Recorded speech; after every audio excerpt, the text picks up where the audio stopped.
fact that you represent very different social and political movements. What advice do you have for the current generation of political figures to enable them to disagree with one another without stoking polarization in the country? You know, the communication of today have changed.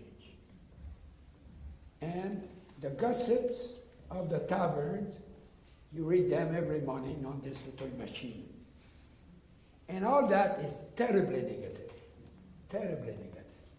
And I don't know how we will counter that. Because you have an article, and only the people who are negative. Very rarely you can read something under an article that refers to what is positive in the article. It's always what can be negative.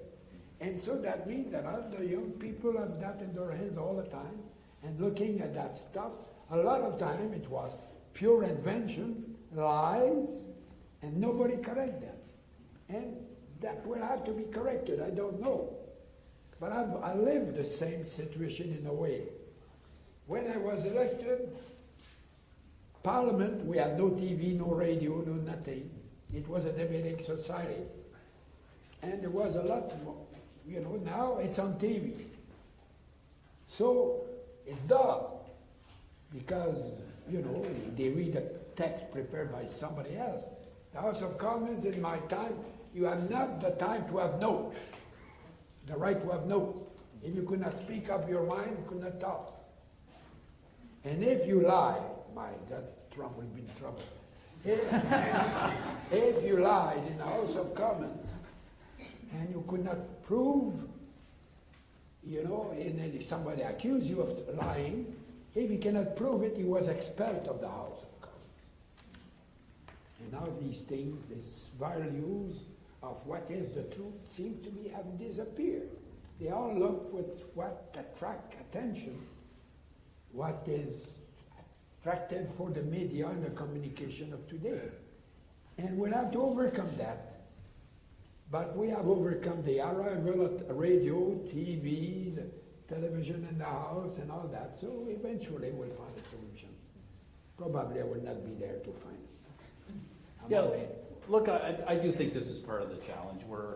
We're entering a different age of communications, social media age. You know, we've gone through, I tell, you know, 175 years ago, however long it was, 150 years ago, when Sir John A. Macdonald was going across the country, he was stumping. Like, he originally not even a train, a horse and buggy, went from town to town, got in a park, got a stump or a gazebo, and that's how he built a political campaign and built a political machine. And then we had the radio age, and we had the TV age, and we had the 24-hour news cycle, which happened in your time, and then social media was just really getting a whole momentum just near the end of my time. And it's changed everything, because it's a whole new mode of communications, and you know, it's a new challenge for a new generation to master that. And I agree.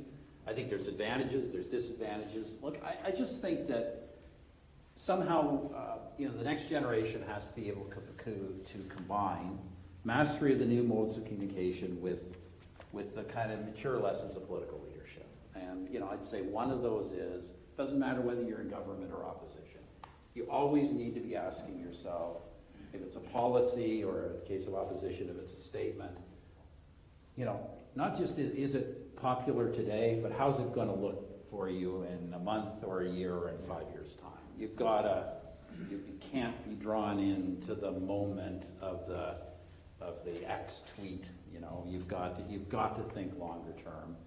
And there are times, and you got to pick your battles, right? Whether you're government or opposition, there are times like now where, you know, you have to decide, we're not going to fight about that, we'll fight about something. You always need to be fighting about something, because the public needs to be given choices. But on big things like, you know, Canadian sovereignty, you need to work together, and there's times where the opposition needs to support the government, and the opposition needs to know that if it does that, the government is not going to exploit that to disadvantage the opposition. So there are times where you've got to use better judgment. No, I guess you voted for the Clarity Act, don't you?